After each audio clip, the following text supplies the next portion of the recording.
Friends అందరూ మంచిగా ఉంటా అందరూ మంచిగా ఉండాలి ఫ్రెండ్స్. ఎందుకంటే అందరూ మంచిగా ఉంటేనే బాగుంటుంది. అయితే ఒక ముచ్చట చెప్దామని అనుకుంటున్నా.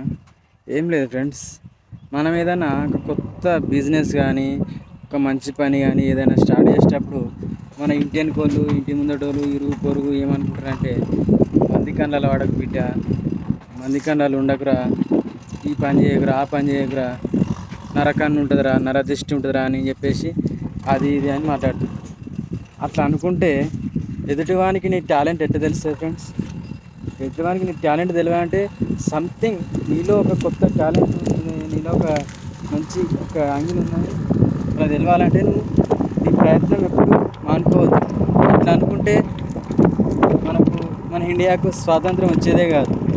అందరూ అలా కూర్చుంటే మన గాంధీ కానీ అంబేద్కర్ కానీ భగత్ సింగ్ కానీ వీళ్ళందరూ ప్రాణత్యాగాలు అందరూ వేసి మనకు స్వాతంత్రం తెచ్చిపెట్టారు. మరి మంది కన్నా వాడుకు అన్నీ అనుకుంటే స్వాతంత్రం వచ్చేదా ఫ్రెండ్స్? రాపోయేది కదా. టాలెంట్ని గుర్తించాలి. సచిన్ టెండూల్కర్ ఆయన అనుకుంటాడు చిన్నగా ఉంటాడు, తప్పుగా అనుకోవద్దు, చిన్నగా ఉంటాడు అందరికనే కానీ god of cricket, the Indian క్రికెటర్కి మొత్తం గాడ్ ఆఫ్ క్రికెట్ అని అట్లా ఉంటుంది అన్నట్టు. టాలెంట్ ఎవరి సొత్తు కాదు ఫ్రెండ్స్. మీరు ఏ అయితే లక్ష్యాలు పెట్టుకోరో, మీరు ఏదైతే నేను చేస్తా ఖచ్చితంగా ఇది సాధిస్తా నా జీవితంలో అని అనుకుంటారో ఆ లక్ష్యం దిశగా వెళ్ళండి. ఖచ్చితంగా మీరు సాధిస్తారు. దాని వెంబడి ఎంత కష్టం వచ్చినా విడిచిపెట్టొద్దు. ఎన్నో వస్తాయి కష్టాలు మధ్యలో, కానీ విడిచిపెట్టద్దు. ఆ లక్ష్యం చేరేంత వరకు మీ యొక్క దృష్టి దాని మీదనే ఉండాలి.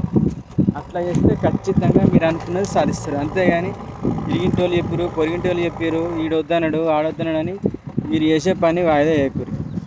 ఓకేనా ఫ్రెండ్స్? చాలామంది అట్లా మోసపోతారు, కానీ మీరు మోసపోకండి. చిన్న విషయం, మీకు నచ్చితే లైక్ చేయండి,